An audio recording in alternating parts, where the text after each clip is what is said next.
Today's show is brought to you by the following sponsors. Angler's Coffee, a brand of coffee for anglers by anglers. Owner Joan Monahan grew up fly fishing, and after spending 40 years in the coffee industry perfecting blend and brew process, he retired to creating a coffee blend and brand for the sport of his passion. Go to www.anglerscoffee.com and pick up a bag of your choice. My personal favorite is the pre-ground caddis blend. It has a perfect balance of body, aroma, and acidity to kickstart my day. Thank you, Anglers Coffee, for supporting the Fly Fishing Insider podcast. We look forward to supporting you and your business. Again, www.anglerscoffee.com. Dupa Fish, that's D-U-P-E-A fish.com, www.dupafish.com. Coming soon, but head over now, pre-register, and make sure you are ready to receive all the notices of the great deals that we'll be having coming your way. With years of accumulated DIY, Todd and I have traveled and booked experience all over the globe. We know how hard it is to customize a trip to you and your group's particular needs. We will have a comprehensive list of service providers and guides to help you in selecting the perfect trip for your and your party's needs. Book a trip with us and have the adventure of a lifetime. That's Dupa Fish, www.dupafish.com. Togen's Fly Shop, a family-owned business that focuses on delivering top-notch service on high-quality, affordable products for your fly tying needs. Go to www.togensflyshop.com. That's T-O-G-E-N-S flyshop.com. And pick up the materials you need to refill your fly box. Thank you, Togen's Fly Shop. We really look forward to supporting you and your family-owned business. Again, www.togensflyshop.com. Okay, good afternoon, everybody. Good morning, wherever you're at, etc. We're glad to bring another Fly Fishing Insider podcast your direction. Today, we're going to start out with a little bit of housekeeping. First and foremost, please support our sponsors. Our sponsors keep us alive. They also give us the opportunity to, bring on the best guests possible, bring additional episodes and other value adds to our listeners. So please definitely do support our sponsors. In addition to that, our sponsors are going to be willingly participating in a number of discount programs for their products. So keep in mind that if you are a subscriber now to our email list or want to be involved in those discount offerings, please go to the website at www.flyfishinginsider.com and become a subscriber to the podcast and get on our email list. We really would appreciate that. I do try not to overwhelm us. I send an email for each podcast and each podcast only outside of a monthly newsletter. So we don't inundate you with emails, over and over again.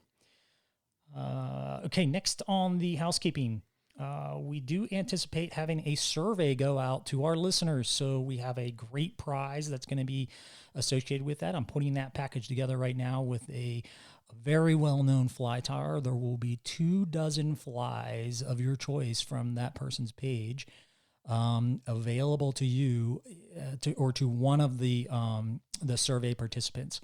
So we really want to get the feedback from this audience on how to make the show better. And I've got a quick 5-10 minute survey for you to complete to get registered for that. So keep your eyes and ears peeled for that. Last, feedback, questions, topic ideas, etc. How do you submit those? You go to our Instagram page. You can submit those via direct message there, or you can go to our website and submit them via the email application as well. So I do look at those things. Please fire them away. We'll try to get as many of those either answered or guests added to the show. So that gives us our general housekeeping. Again, if you aren't already, please subscribe. Subscribing really helps us bring on more sponsors and, again, keep the show going. Today's guest, an exciting guest for me, a good friend of mine, John Schultz. John Schultz is a stillwater junkie and specialist by choice. And he's in the U.S., the States. He's not a Canadian. He's not European. But the guy, in my opinion, is one of the strongest stillwater specialists I've seen and had a chance to fish with here stateside. John, in particular, is involved in a number of programs, aren't you, John? I am. My wife says you need to learn to say no. Yep, I think that's a problem with fishing in general from many of our wives and or partners, etc. I'm just going to list a few here, but I know you're heavily involved in Trout Unlimited. You've been president and on the board for the local Trout Unlimited Club, Blue Ribbon Fisheries Advisory Council for Utah, vice chair of the Utah Angler Coalition. I know you're chair of the Friends of the Strawberry Valley. Strawberry Valley. A really special honor for you. Something I would bet you're very proud of. I thought it was really cool. I wasn't expecting it when I was there for the inauguration, but you brought into the Utah Fly Fishers Hall of Fame in 2018. I was thrilled to death to be nominated, but actually to be selected blew me away. It was a great honor, and I'm very proud of it. Yeah, that's a pretty neat scenario. I mean, we're anglers, right? We're fishermen. We're duping fish per se. These little pea brain fish, but there's something to be said about it. When you really kind of dedicate a good portion of your life and trying to get better and learning the entomology and just the general aspects of fly fishing, and then sharing with friends. And there's a big part of that nomination and process that goes into the value that you've brought to the community. So you've done that for me. When I was going through my learning path and coming out of cancer, you were a friend that I ran into at the local Trout Unlimited, and lo and behold, we found out you lived right down the road. But immediately, come on down, let's tie some flies. Let's, and I never forget it. You gave me a box of Stillwater flies. I was going on a Stillwater trip. It was awesome. Yeah, I appreciate it. Got you in a kick boat too. That's right, kick boats, right, right. Trolling motors, all the jazz. I think I put your line through the prop too, if I recall. Lucky me. All right, so John, why don't you dive into a little bit, give our audience just a brief history of how you got into fly fishing, and then why it really built a passion for you. My dad was a fisherman up until he got a golf club, and then his fishing career went down the tube, but he started enough that, from very, very early age, probably 7 or 8, I fell in love with fishing. It was a passion of my life and wanted to go. And I had a grandfather that was an avid fly fisherman. My dad was a troller and just went out in the boat, but I loved that. But my grandfather's fly fishing just kind of intrigued me. So when I was about 10 years old, I got my mom's sewing kit and some hooks, and I tied my first flies with material out of my mom's sewing kit, as well as a clump of fur off of my next door neighbor's Malamute's tail, which was not a very popular thing to do. I couldn't imagine that anybody could be so mad just because I cut a chunk out of the dog's tail, but she was very unhappy with me. Yeah, I could see that. So what was it about your grandfather's fly fishing that attracted you? I think just the intrigue of the sport, the fooling fish with something that you made rather than with bait was very intriguing to me. And the thought of a fish coming up to the surface and eating your fly and watching it all happen. It just got in my brain and never went away. Yeah, I was just going to say, pretty cerebral event, right? Yeah. It really is. You're outsmarting the fish, right? In a way. And it's just it's a passion with lots of people, and it's a passion that I love to share and encourage more people to do. Yeah, and I think that's also a product of your era and in age, in that, even when I started just a few years ago, the difference of information available on the web in comparison to what it was. So I could only imagine as a child for you, you had to have a mentor. If you didn't have a mentor, there was virtually little information other than maybe going to your library or finding a book that you had to request. I certainly learned a lot on my own, because by the time I was really old enough to get actively involved in fly fishing, my grandfather had passed away, and again, my dad wasn't a fisherman, but it was just something of a buddy at the street, and I would go. I grew up in the Salt Lake Valley on the foothills, and had a little stream called Mill Creek within about a mile of my home, and I probably fished Mill Creek during the summer from the time I was old enough that my parents would let me out of their sight till I was driving. Because I could ride my bike or walk over, and so 3 or 4 times a day at least, or a week, I would fish Mill Creek Canyon. And when I get creative, I'd drive on my bike all the way over to Big Cottonwood Canyon and fish Big Cottonwood Creek, or go north to Parley's Canyon and fish Parley's Creek. And wow, that is really cool. I mean, I could just only imagine. I've heard people talk about those places, how they were in the past, and just empty. The curious question: the Mill Creek that had a recent, I don't know what you call resurrection or a rebuild process. They killed the river, right, and then they repopulated native cutthroat. Was it all native cutthroat when you were a child fishing? No, it wasn't. It was already the fish planting truck would come drive up the canyon twice a month. Okay. And stock. And you knew those fish. dates, didn't you? I knew those dates. We followed it up on our bikes. That's awesome. That is awesome. All right, so that's pretty cool. Your grandfather, what kind of rod did he fish? He fished a bamboo rod. Okay. And it was an old one. He used to fish a little stream down in south of Salt Lake called Hobble Creek. And it was just a real small stream, but he caught great fish out of it. Great. That's a great little. That was one of his favorites. Very cool. Very cool. How about a quick story about the time you went with your grandfather out? Well, the first time I went with my grandfather, we went up the Weber River, up high into the Thousand Lakes or Peaks area of the Weber, and my uncle was with us, and they took me up and gave me a rod and said, okay, we'll see you in a while, and they disappeared, and I was terrified after a while because they didn't come back, and I thought I was lost and gone forever, but they showed up, and it didn't derail my fishing future.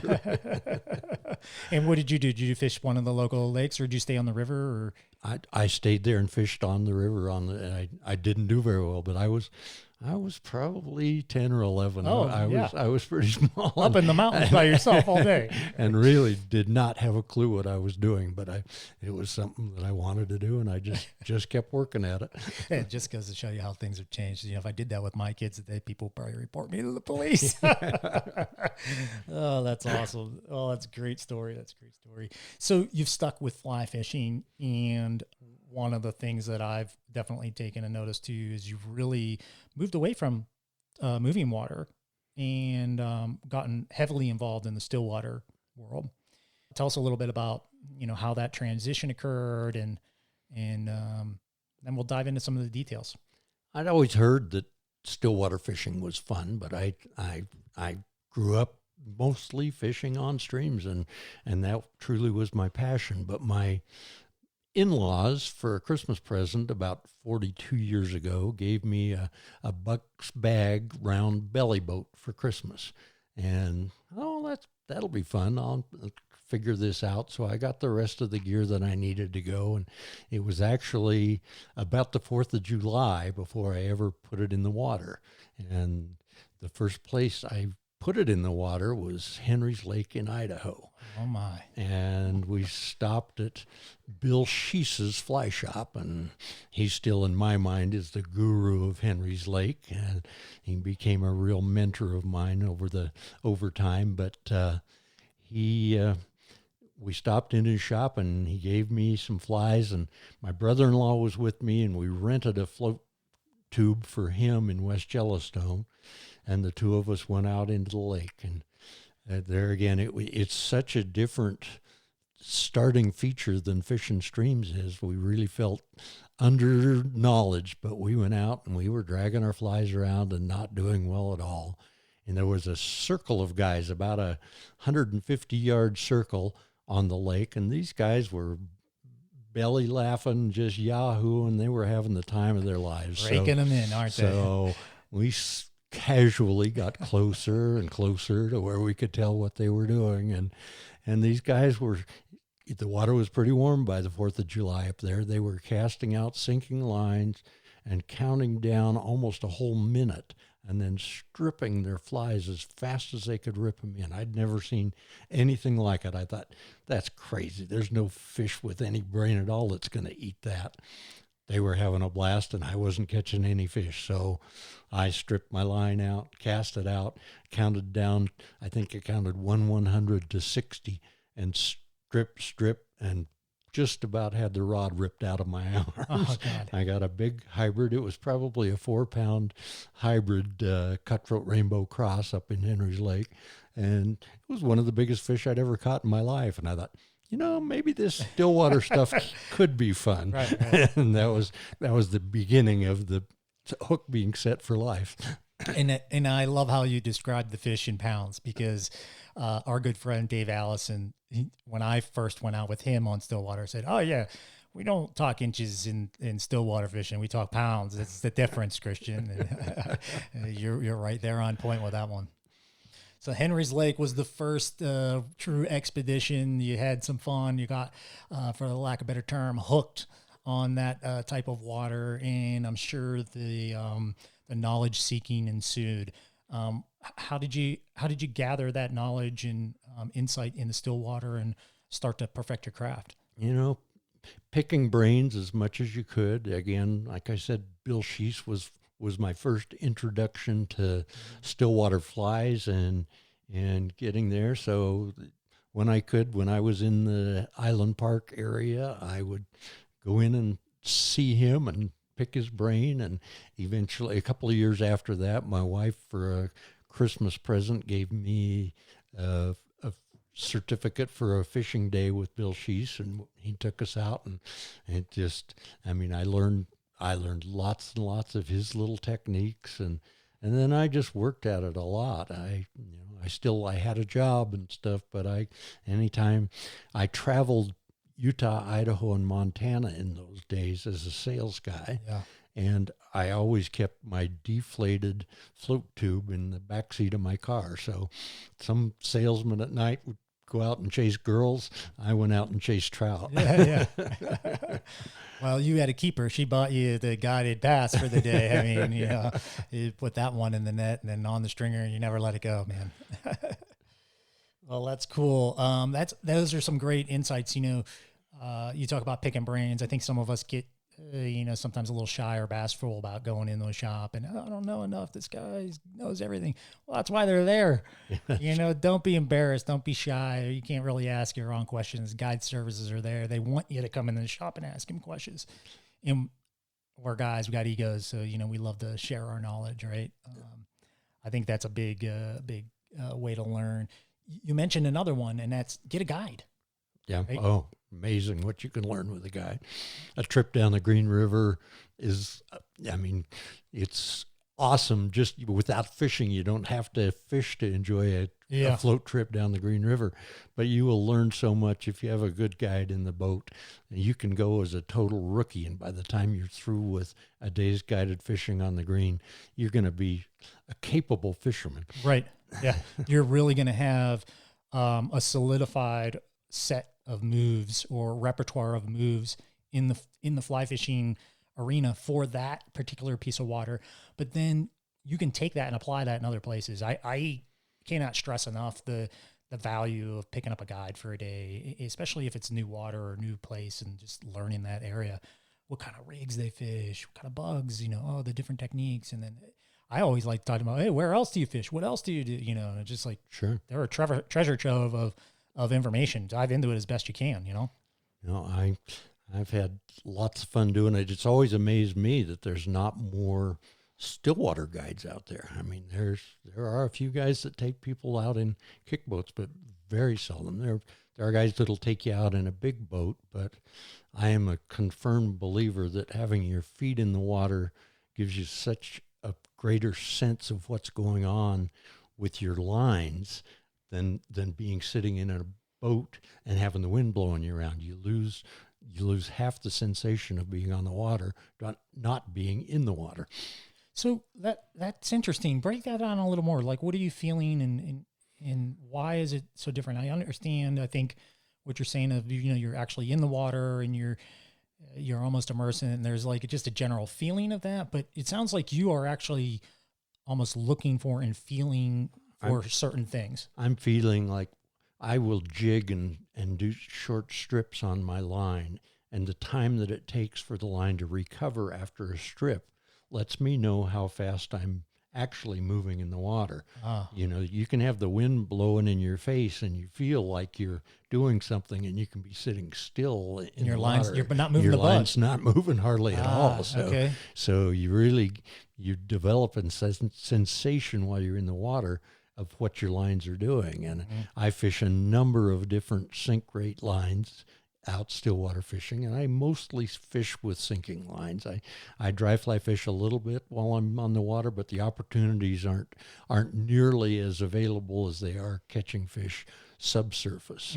So sitting in the water and knowing how much I'm moving lets me know how deep my lines are sinking in the water for the different sink rates. You can cover a lot more water too. I mean, if you're fishing a dry fly, you're covering for every cast, I don't know, a space, maybe a couple garbage can lid size, spaces. But when you're fishing a streamer and you're stripping, I mean, you're just fanning and covering tons of water and you're moving around.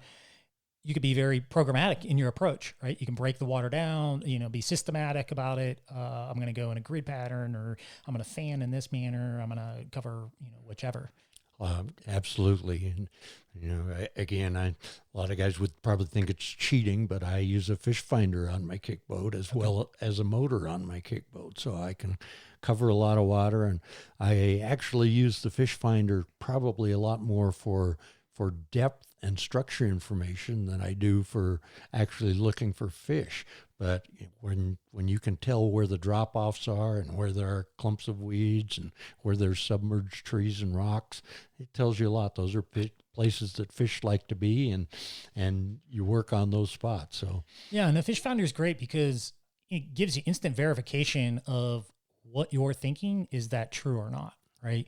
And so then when you go out without it, or like a high alpine lake where you're not going to haul a lot of that stuff, maybe you take your personal, like small, just general little kick tube, you're going, okay, I know if I fish the shoal, I know if I fish the weed bed, et cetera, that's where the fish should be. Right? Yep. It's where, when the water gets deeper, that the fish finder really helps you, because a lake doesn't tell you a lot. A stream talks to you the whole time you're out there. You know where the feeding lies are. Yeah. You can see the rocks, the deep holes. It's all visual to you, and it's talking to you constantly. Right. There's lots of days you go to a lake and it's just saying, good luck, dude. Yeah. You don't know about those submerged boulders or the submerged island out there, or the deep water channel that runs through the lake, et cetera. Those are all great things. And in fact, we talked about that on our last show with Aaron Smith at Mr. Werbs on Instagram. He had said, you got to look for all these things. And one of the tips he gave I thought was pretty good. He's like, you can look at Google Maps or just topographical maps, and they'll tell you what the structure or the bottom of the lake is, and at least gives you something to go off of, especially for those scenarios where you're in high alpine or somewhere where you're not going to have all that gear. Absolutely. So what I would love you to do is break down your gear. Tell us a little bit about the kick boat, the size of the kick boat, what kind of rods and lines you use, and why and how you use them. But before you do that, we're going to take a quick break, acknowledge our sponsors of the show, and then we'll get back and answer those questions. Sounds good? Great. Sounds great. Thanks. All right. Thanks, John. Angler's Coffee. We love fueling your next cast. We've been roasting coffee before coffee was cool. www.anglerscoffee.com. Dupafish. Coming soon. Pre-register now and get notified. www.dupafish, that's D-U-P-E, a fish.com. And Togen's Fly Shop, a family-owned business for all your fly tying needs. That's Togen's Fly Shop, T-O-G-E-N-S, flyshop.com. All right. Welcome back, everybody. And again, if you're not a subscriber, please subscribe and follow the podcast, share with your friends. We do certainly appreciate that.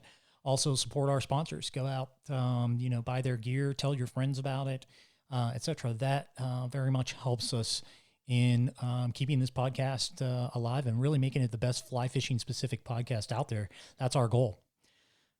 So just to recap real quick, we've got John Schultz here with us. He's told us a few quick stories about how he got into fly fishing with his grandpa as a young child, and then, becoming much more of a stream fisherman, and then over time converting over to stillwater.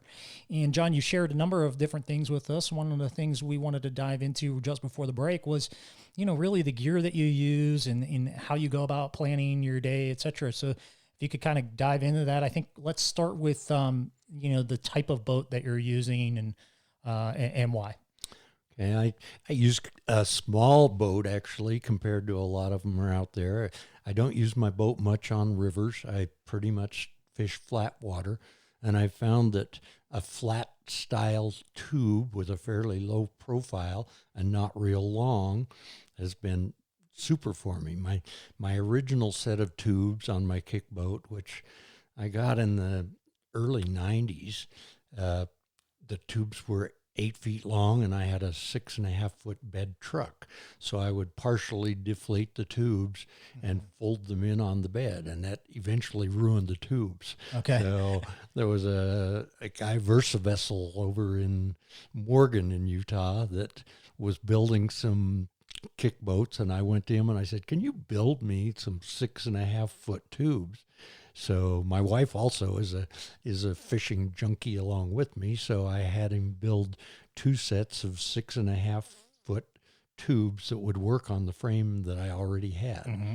And they fit perfectly into my truck, and so they were great. But I found over time they catch a lot less air than wind-wise than a lot of the other boats out there, and with them not being curved up, they actually track better than a lot of the boats out there. So it's easier to move along in a straight line without constantly steering all the time on it with the thing. So it's again kind of a hybrid, but I wouldn't trade it for the world. It's been a great boat, and I just have to throw in a note that mine and my wife's kick boats were the first motorized kick boats I ever saw. So we were kind of beginners in that program. Pioneers. Yeah, that's what I wanted to say. Right. So tell us a little bit about that. You run, I've been out with you, an electric motor. It's standard, like smaller Minn Kota. What's the thrust on that and size, et cetera? What do you recommend? I got a new one actually about 2 years ago, and it's the Minn Kota. It's a 40-pound thrust, and it's called a Enduramax. Okay, an Enduramax. And it's a digital run motor, and the advantage to it, I had a 30-pound thrust motor before that, and it worked great. I thought there was no reason to ever change, and it eventually died. And about the time it was dying, these digital motors came on, and they advertised 50% less battery use and more power. And I needed a motor, and I had a gift certificate, so I went and got one, and I really love it. It's a variable speed, where my previous motor just had 5 speeds in one direction and 3 in the other direction. And so I can go from 0 up all the way up to full speed on this motor now. So it's been great. But we were just down in southern Utah about a month ago to a lake called Panguitch Lake, and my wife still has her old 30-pound thrust motor, and she doesn't like to change. I try to buy her new things all the time, and don't mess with me. I like what I've got. I don't want new. So we went out and fished. It was a windy day, and we had to fight wind pretty much the whole day, and we had no power available where we were camped. I had a little generator with us, so I put her motor and my motor on the generator, and mine was charged in about an hour, my battery. Yeah. I I kept hers on until we had to shut them off at 10 o'clock because the campground Always, right. rules, and she was still only 80% charged on her battery. So Wow. I just talked her into a new Enduramax motor. Yeah. So I don't blame her for taking the change after that one. Now, are those batteries you're using, are those just the standard like marine battery, right? If I recall, they are. That's what we're using like now. a deep cycle marine battery, There are some new high-tech ones like that are lithium batteries that are half the size, and they're they're about costly. $700 for the comparable size battery to what Yeah. I've got. They're about a third the weight too. So Yeah. eventually, I'm getting older, and it's getting harder to get those batteries into the boat. So down the road, we'll probably have lithium batteries, but not yet. They hold a charge for a long time too, which is Yeah. really nice for them. And then they have a less linear fall off, as I understand. So they really kind of cliff. And supposedly they will run a lot more. You can go through a lot more cycles on the battery Yes. than you can on a typical battery. So Yeah, and I know there's a lot of stuff coming out now too that facilitates also solar charging while you're fishing as well. It's becoming more and more efficient in that manner, and it doesn't have to recharge your battery, but if it extends your time by say an hour, I mean that's huge. Yeah. Right? Yeah, I have a friend that's doing it. I haven't. My boat again is pretty small, and I keep a gear bag on it. And I don't have very much space for a solar panel, but I've thought about it a lot. Yeah. And it could happen.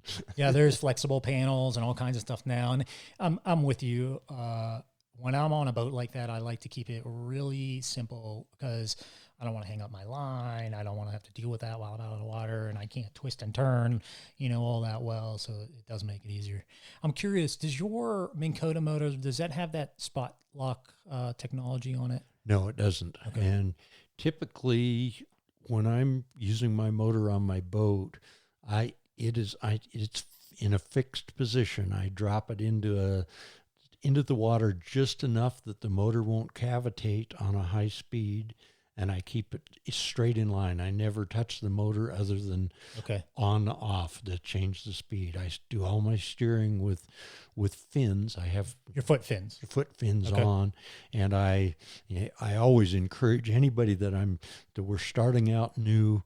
Don't reach back and make a habit of trying to steer with that motor. Learn how to make it work with your feet, because when the wind comes up, you need to know how to drive the boat. So right. I always say, leave your rod on the bank, get out there, make sure you are comfortable steering the boat. And some people take to it like a duck to water, and some people really struggle with it. So it's really interesting. There is a learning curve. Oh, there definitely is a learning curve. What about GPS navigation? I know a lot of the new motors and things, they have presets. Oh, I can go and preset to follow a shoreline, or I have a route that I like to use on this lake. I can say that. Does your motor have that capability? No, it doesn't, and neither does my fish finder. And my stuff's pretty old. Yeah, lower tech, which is Yep, fine. So, and that's my point, I think, is just trying to, maybe I set you up there a little bit, but trying to let people know, like, you don't have to have the top of the line stuff to get going. I mean, some basic stuff really can put you in position to be very successful. Absolutely. You don't have to start with a motor or a fish finder. Yeah, you can just kick. You can kick, and you go out in a belly boat or a U-boat, and have a great time. But I would, stress you have to be aware of the wind. Yeah. Having a motor is a lifesaver when the wind comes up. So if you are starting out in a belly boat or something that you're kicking on your own, make sure that you can get to the shore if the weather changes on you. Yeah, I was just going to say, if you're not familiar with being out on stillwater and you're going to go out and try for the first time, plan your day to be off the water by 1 o'clock. It's just a good hedge your bet kind of scenario, because usually by that time of the day, the heat's come up or something, and the wind usually picks up. It will blow. So, on top of staying close to shore, if you're not familiar with the area, and, have an easy exit, because you're surprised, some of these bigger reservoirs, I mean, you can get really dangerous very quick. Yep. So, let's dive in a little bit on some of the rods and lines that you use, and then what I'd like to do after that is talk about some of the technique, because I know you have some very specific technique for like, hey, this is how I like to turn a boat, and this is what it does to the line and the bug, et cetera, that kind of stuff. Okay.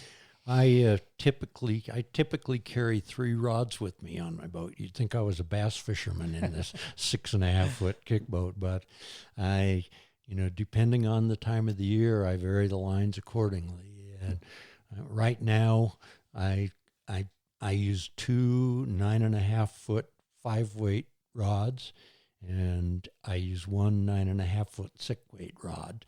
And so when I go out, I have an intermediate line. I really like the new Rio Aqualux intermediate line, and it sinks 1 to 1.5 inches per second, and I fish that on one rod.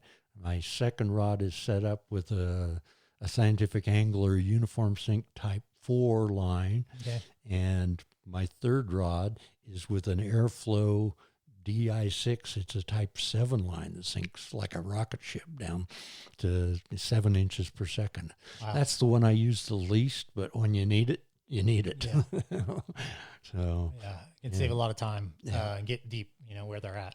And lots of stillwater fishermen like to fish shorter leaders, and I don't. I typically fish 9 foot 1X tapered leader. I usually use Rio, just the standard Rio leader, the nylon leader.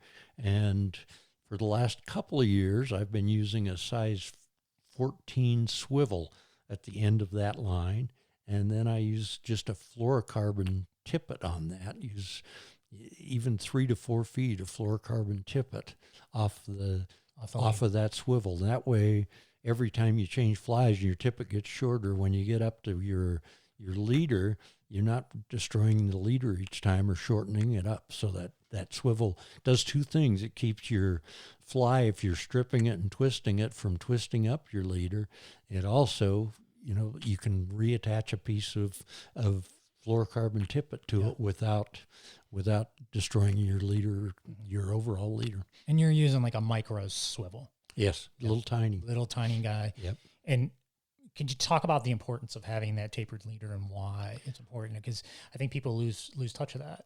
It just lays your flies out a whole lot better. That I do have friends that are fishing straight leaders, but they typically don't cast much. They cast short and then just turn on their motors and let it suck the line out. Let it suck the line out. And I typically like to make a good full cast so that where my lands is a long ways from me. Right. And then I will kick away and strip out more line if I want to go deeper. So, lots of times I'll be fishing my intermediate. I fish a lot with 90% of the line on the water out there. So it's a long ways from me. Yeah, I'm in the same boat. I prefer to be able to cast a nice clean cast for 2 reasons. One, I feel like my fly's in position more often, so I'm being more efficient. And then the other element of that is a lot of times you'll see fish splashing or moving, and I want to be able to cast to them and maybe try and catch them on the cast. Absolutely. Strip immediately, see if you can get them to turn, and boom. Yeah. And that can be some of the most exciting stillwater fishing. It's great, and it works amazingly well. Yes, it does. And a lot of times you'll throw your fly at close to the last rise you saw, and before you even start to move it, your line will get tight. That right, because it's sinking and that bug's moving. He's going. It's a lot of fun. Very cool. Had some awesome days on Hebgen Lake doing that. People like to fish the gulpers up there, and I do too. There's, it's a good dry fly hatch of calabatus and then trichos, but after the hatch is over or when the wind comes up, fishing subsurface up there, you don't have to quit just because the fish quit rising, I'll tell you. That's a cool lake. I've gone up there, fished the trichos, during the evening hatch, and then late at night done some mousing.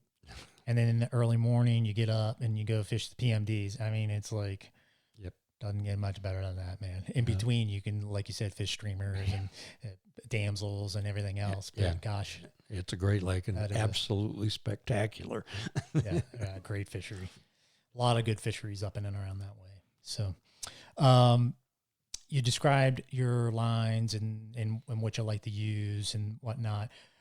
Maybe talk about some of the different types of flies that you use, and then let's really dive into the technique aspect of it. Well, lots of stillwater junkies love to fish under indicators. I just don't happen to be one of them. I do it. The majority of the time I fish under indicators when I'm starting somebody off that has a hard time casting and gives them the opportunity to get a line out there and catch a fish. But I know it's a really valuable technique and works well. I just don't like sitting there. I move a lot and really enjoy doing that. So I fish lots of different streamer patterns. The last 3 weeks I've been fishing one of my favorite reservoirs close by us or relatively close here is Strawberry Reservoir. And I've been fishing damselfly nymphs almost exclusively and having a great time. A week ago Wednesday I had a 39 fish day, and I got one fish that was 15 inches. The next smallest one was 17 inches, and it was just an awesome day. And still got the grin on my face. Is that chucker damselfly that you? No, that's the RC fly. RC fly, yeah. Okay. That's a Bill Sheese pattern that's tied with rock chuck fur. Yeah, and it's a great pattern. But I started fishing a new pattern that I made about a year and a half ago. I call it the Straggle string Damsel. It's a semper fly straggle string on the body, and I use the RC rock chuck dubbing for the thorax and front of it, and olive marabou, sculpin olive marabou tail on it. And I use both mustard color and light olive on the body with the semper fly. But it's been a terrific fly. I fish it pretty small. I've been tying it on either an 8 or a 10 dry fly hook, a Gamakatsu S10 dry fly hook. And you like that because it has a bigger gap? It has a wide gap, but they are just sharper than blazes. Yeah, because they're chemically sharpened, if I recall, right? Cutthroats, I've learned, rainbows and browns attack flies. Cutthroats oftentimes just lip flies. You can tell that you're being touched, but they can be really, really hard to get a fly. And if you set the hook when you feel that cutthroat take, you're not going to catch the fish. You just have to nurse them onto the hook almost. And when I switched to that super sharp hook, my number of hookups went way up. Oh, wow. That's good to hear. Yeah. So we'll have to dive into that. I'm thinking we got a little bit of a special offering for our listeners here. I'll have to come down. We'll tie some flies and make a quick video on that. Some of your patterns. I know you have some for you guys that are listening. John, how many patterns do you think you've invented? Well, for stillwater specifically. I don't know that I've ever invented any, but I've modified a lot. Right? I don't, lots and lots of. The majority of the flies that I fish with, you can't buy in a store. Yeah. And a lot of them, I mentioned Bill Sheese. His patterns are great. Denny Rickard's patterns are some great patterns, and I've modified most of all of those fly patterns. And I have a good friend in the Salt Lake Valley that was also a tying mentor to me as I was getting more and more involved. His name Buddy Knight, and his card says "Flies by Night." I always get a kick out of that. But he's a great creative fly tyer, and so he's led me along the pathway. But lots of other people. After I got more involved, I started doing fly tying shows all over. And if you've never been to a fly tying seminar, it's worth its weight in gold. It just amazed me the first time. The first one I ever went to was in Idaho Falls, Idaho, the Eastern Idaho Fly Tying Expo, and it's one of the oldest ones in the country. And there were fly tyers literally from all over the world at that show, and every single one that you sat down and listen to their spiel and watch them tie the fly would give you the fly when you were through. I mean, it was I just couldn't imagine it. So you fill your box, and right? You could fill a box, and since then I've given away an awful lot of flies. But it's an incredible learning experience because you get the story that goes with the fly too. That's right. Yeah. and you can, if you ask the right questions, I mean, you learn a ton, right? Like, how do you fish this? What kind of line are you using with it? What kind of rod? I mean, just go down the list, and the guy I know you guys do it. You unveil all your secrets. Like, here we go. They do. It's like an open book. It's so amazing. I mean, I know some bass fishermen that the guy in the front of the boat won't tell the guy in the back of the boat what he's doing. But for the fly fishers that I hang out with, it's a pretty open book. Everybody shares knowledge. That's another great kick boat item is all of us that fish together carry radios and talk back and forth to each other. So what are they eating? How deep are you? What's your speed? Yep. Right? Yep. And anything I missed there? What are some of the other things? In water temperature, we talk about, you know, and changes in temperatures in different areas of a lake. It's really interesting to see. Yeah, that is pretty cool. There's a lot of information can be passed, and we do it. I feel like it's not a competition for us to be out there. We're out there to have fun and to help other people have fun. Yeah, that's good. It's a great way to look at it. I appreciate that. And you did that with me. I mean, you guys took me out. I remember you handed me the radio. All right. And I'm like out there hooking up thinking, this is crazy. These rainbows are coming from 30 feet deep in like a half a second. What's going on here? This is not river fishing. No, it's not. Different ball game altogether, but can get in your blood, I've heard. Yeah, it can. So we did talk about some of the flies that you tie, and I think let's plan on doing that. I want to get together with you. Let's make a little video of some of the patterns that you do, and we'll get that on the Fly Fishing Insider podcast YouTube channel. In addition to that, I want to mention you're an ambassador and pro tyer for Norvise. I am. Yeah, have been for about 3 years, and was really flattered to be asked to be with that group. I've been tying on a Norvise for probably 15 years, or roughly 15 years, and I'm absolutely in love with it. It was something my wife tried to talk me into buying one way years before that, and I had a good vise, and I thought, I don't need to spend that kind of money. Boy, once I finally did it, I've never looked back. Sold a lot of them for Norvise because I am such a firm believer, both in the vise and especially in the bobbins. They have a retracting spring action bobbin that's worth its weight in gold once you get used to it. Yeah, I've heard the same thing, and one of the things that they tout is I don't know how they describe it, but it's a single axle. Like linear rotation, so it doesn't get off. I don't know what you call center. It. Yeah, center it stays right on. If you put your hook in the vise properly, you rotate the vise as fast as you can spin it, and it spins dead on. Right. Yeah, and for someone that's tying a lot of smaller streamer, like woolly bugger style, I mean, you can just whip them out like there's no tomorrow. Yeah. I'll give a couple tips you shared with me. One was, hey, Christian, learn how to tie your flies and keep your scissors in your hands. Save yourself a lot of time. Next tip was, hey, Christian, learn how to whip finish by hand. And I did. And I'll tell you, it doubles your fly tying time. Yeah. You can really, night before, okay, I'm going to put together, 10 or 12 little flies for my box. And that's another tip that I always give tyers, that if you're using a fly or tying a fly that you use regular, tie a dozen of them, at least when you sit down to tie it. You waste more time digging through materials to try different bugs. So just force yourself, say, okay, today I'm going to tie this fly, and sit down and tie a dozen of them. The first one or two will look a little lumpy, and the last two or three will be presentation flies, and the rest of them are great fishing flies. Right. That's right. That's a good way to look at it. I like it.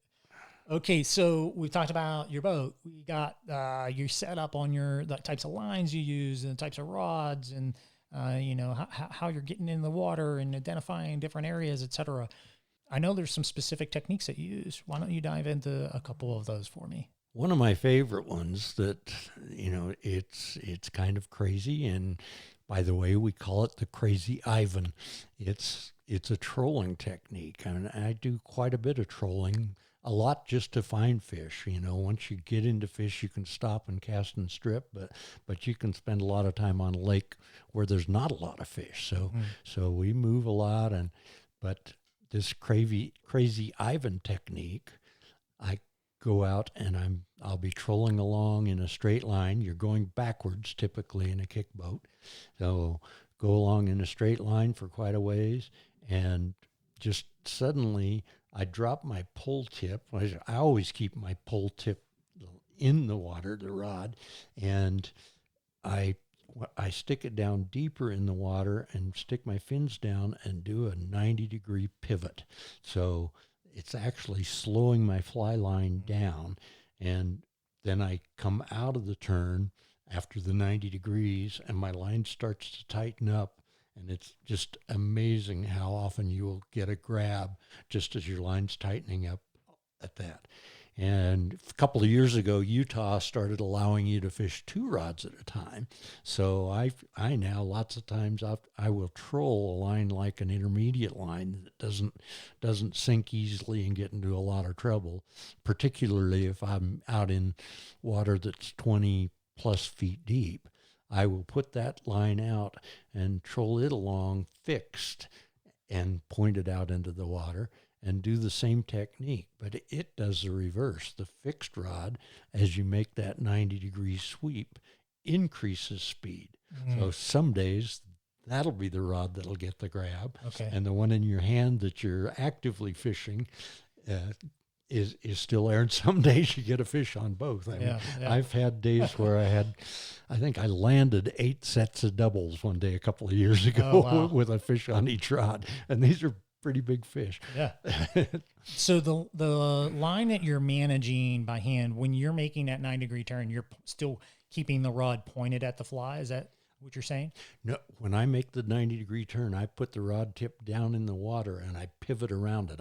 It's like an axle. And gotcha. I rotate right around that rod. Okay. You're pointing it literally straight down. Straight down, and I just rotate around, and it just dies in the water.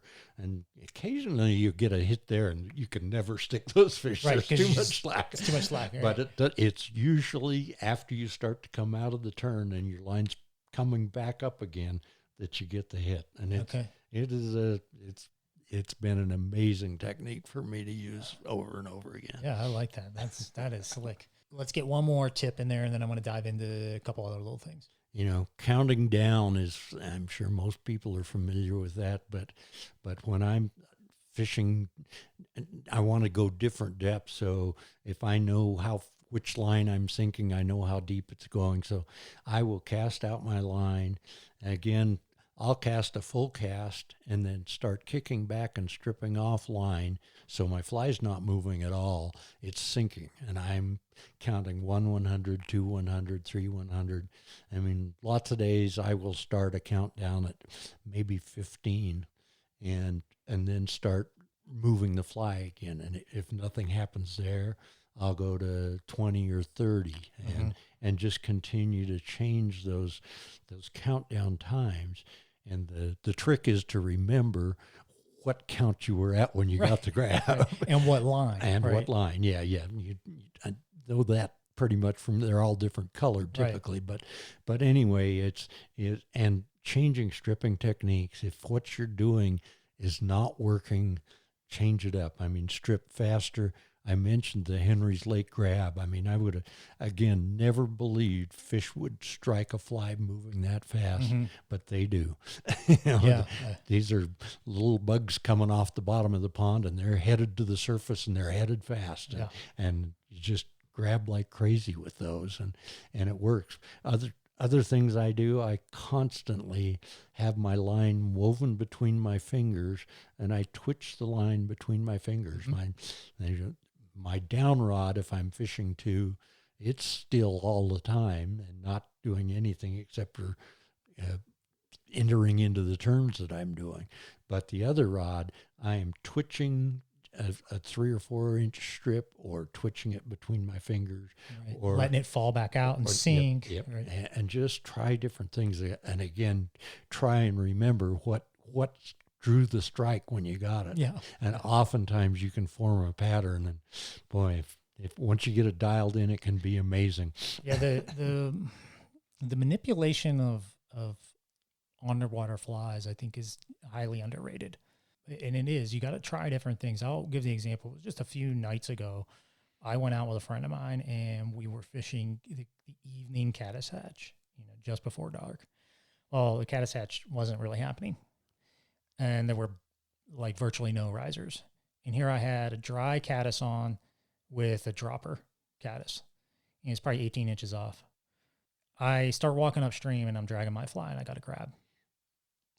And I was like, I casted that thing out, quartered it downstream off of a seam, and started fishing it like a wet fly, a dry fly with a beaded dropper.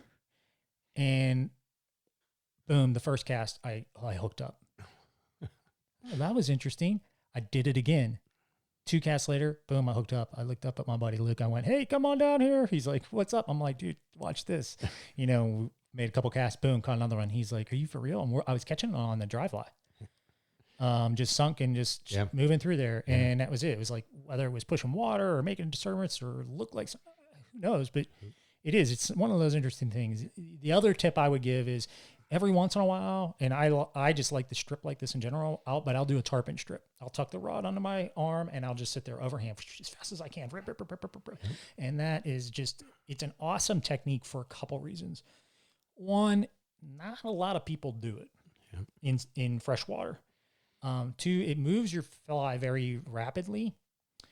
3, it keeps tension on the line all the time. And 4, you almost can't trout set. And that's a big one. And that is a huge one. that going back to the strawberry cutthroats, if you trout set, say goodnight. Yep, it's all done. If you don't line set, and fortunately, stillwater fishing, oftentimes, if you line set and the fish misses it or you miss it, you strip it again, they'll come hit it again. Yes. Where if you trout set, it's 10 feet away from them. So funny. It's all over.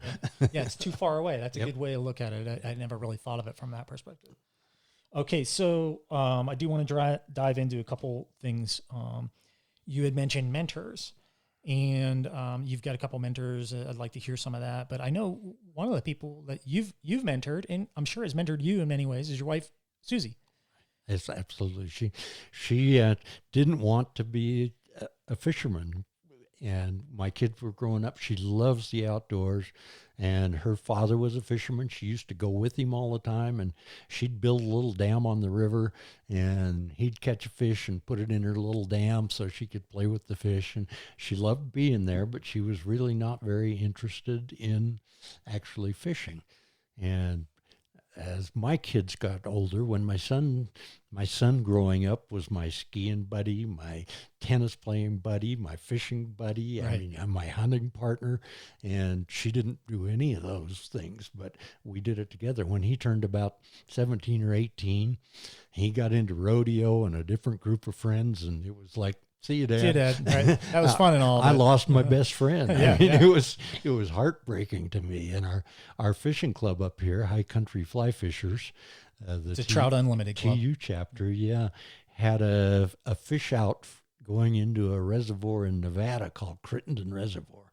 At that time, it was a public lake, and right on the Utah-Nevada border, there's a little town called Wendover.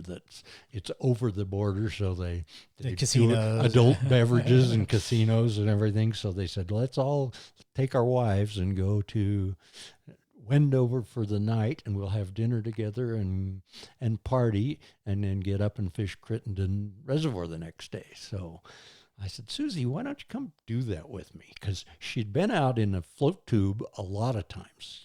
This was prior to kick boats, and she used to take a book out. She loved to be out there. She liked to watch me catch fish, and on a nice day, it's just a really relaxing place to be out there. Yeah, stay cool. I mean, I never even thought about that. It would be great. A couple beverages. Man, Yep. I might just do that this Sunday. She was with me lots of times doing it. I said, just come on out and give it a try. So I think there were 14 of us went, and she ended up with the 4th most fish for the day, and the hook was set on her too. So, fortunately for me, it's allowed me to do way, way more fishing than I ever would have not having a fishing spouse. Yes, she's a heck of an angler. I've seen her out there. Fisherman. She's a fishy gal. We were fishing Starvation Reservoir about 2 months ago, and she, of course, caught the biggest fish of the trip. And one of the guys said, well, she's staying consistent being the pig hog. Yeah, that's right.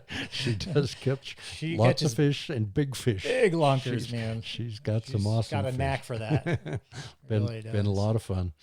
How about give me one other mentor that's been really influential to you in your fishing? Oh, golly.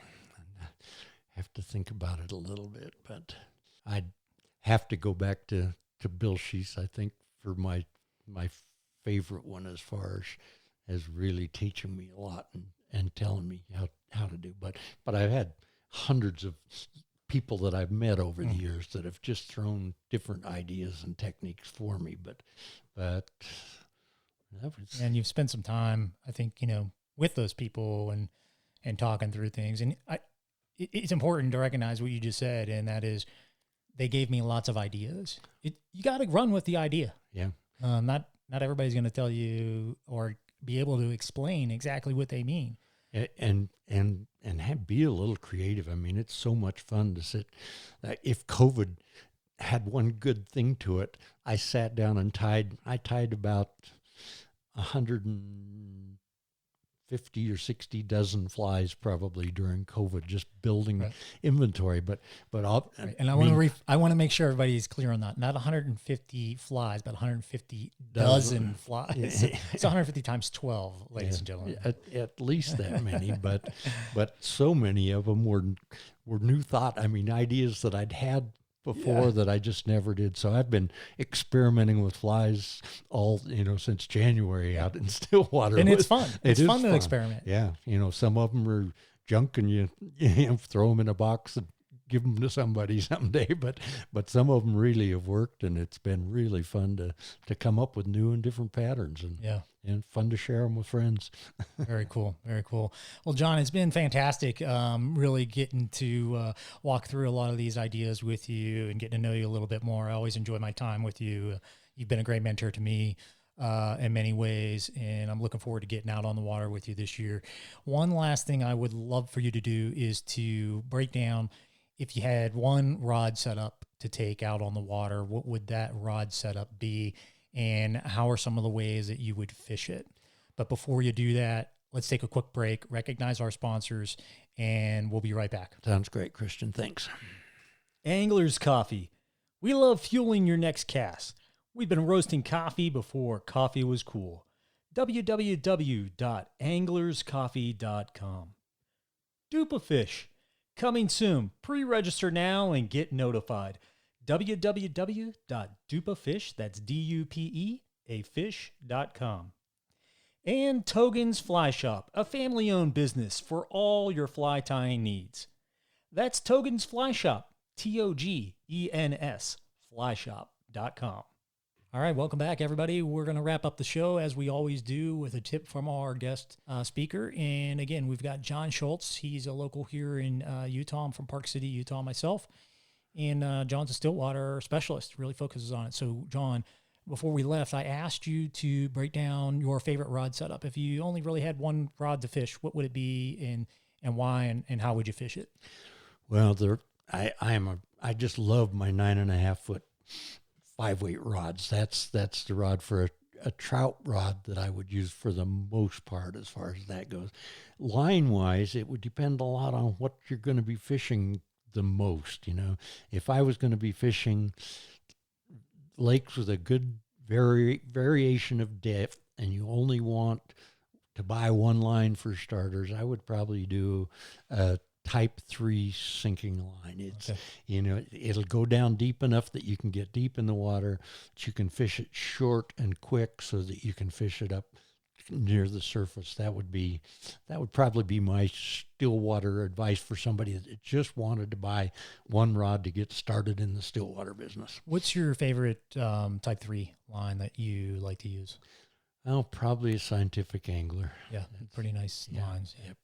I'm just had great luck with them over the years, and it's hard to change. But for different, I mean, again, I mentioned the Rio Aqualux. That's by far the best intermediate line I've ever used. Yeah. I'm absolutely in love with it, and I went to the Airflow For the Type 7. with the Type 7 because it was the only one that I could find at the time that I could throw on a 6-weight rod. And most of the Type 7 sink lines you had to throw on an 8-weight rod. Okay. And I didn't want to be trout fishing with an 8-weight rod very badly. Yeah. Yeah. And it's important to understand. I mean, people talk about lines all the time. And Aaron Smith, who's on our last podcast, we talked about this after the show, but people look at grain weight. Grain weight is not a measure of a line by any means. There's grain weight sits the same on a floating line that it is on a sinking line in a lot of ways. So make sure you do your homework on your lines. It's really important. And like you said earlier, you're doing those countdowns and things. You do the same countdown or different countdowns per line, but you need to know and understand what the sink rates are on your line. If you don't know that, you're kind of in the dark. You're in a heap of trouble. Yeah. So if you have trouble with it, I've seen guys, they make a little cheat sheet and they laminate it. You can go to Staples and do that. Yeah. Like put it in your bag on your boat. So, okay. So now you got your line, you got your rod that you chose, and again, 1X leader, tapered leader, 9-foot 1X with a number 14, the micro swivel at the end of it, and 8 or even 10-pound fluorocarbon, depending upon which I'm fishing.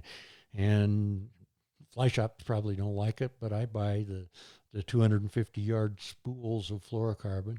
It costs about the same as a 25-yard spool. Yep. Is that Cigar or something like that? Cigar is the one that I like the best, and then some of my friends like different ones, so you can. But I've had good luck with Cigar, and it's supple. I think it holds a knot very well. It's very strong. Yep, it disappears in the water. It does, absolutely. But I don't like using a full because of the life expectancy of fluorocarbon. It lasts out there forever in the water. So I don't want a lot of fluorocarbon out there getting wrapped around things and trapping birds. So I just use the tippet in fluorocarbon, and it's a lot less expensive that way also. Yeah, and like you said, it lasts forever. Does. So no worries about buying a bigger spool and whatnot. Nope. So, okay, so you got your setup. You're hitting the water. You walk up to the water, get your boat in. You're ready to kick out. What are the first few things you're looking for to target? I'm looking at the water when I get to the edge. Are there minnows around the edges? Are there, bugs moving that you can visually see in quantity close to the water? I'm looking out on the water. Are there fish rising? Are they rising in one area of the lake and not another area of the lake? That's a good place to head. If there's there's fish there, it's not a bad place to start. But the old adage, don't leave fish to get fish, right? Absolutely. Look for weed banks. I mean, if you can find solid weed banks with drop-offs right when you go, that's money. That's a good place to start looking and hunt those, if they're structured so that you can move along them and fish them regularly and consistently. You can just stay in the zone all day long if that's where the fish happen to be, and oftentimes they are. Yep. Okay, and let's see if I'm taking good notes. So then once you get there and you start to understand, you're counting out your line to see if you're in the right depth and, where you're getting your grabs or where the fish may be. You're, monitoring the speed and action of your fly by, altering and changing that. Maybe you're trying your crazy Ivan technique, right? Those are some of the things that you're kind of do on that end. Is that right? Absolutely. Okay. Well, hey, John, again, I really appreciate you coming on the podcast. It's been great learning from you, and I hope the audience has enjoyed it as well. If you have enjoyed the show, ladies and gentlemen, please subscribe to the podcast, share it with your friends. Again, the goal here is to make this the most valued and best fly fishing specific podcast out there on the radio. So again, John, thank you so much, and we'll see you soon. Thanks for asking me, Christian. It's been fun. Appreciate it. Good to see you again. As well. Thanks, everyone. Bye-bye.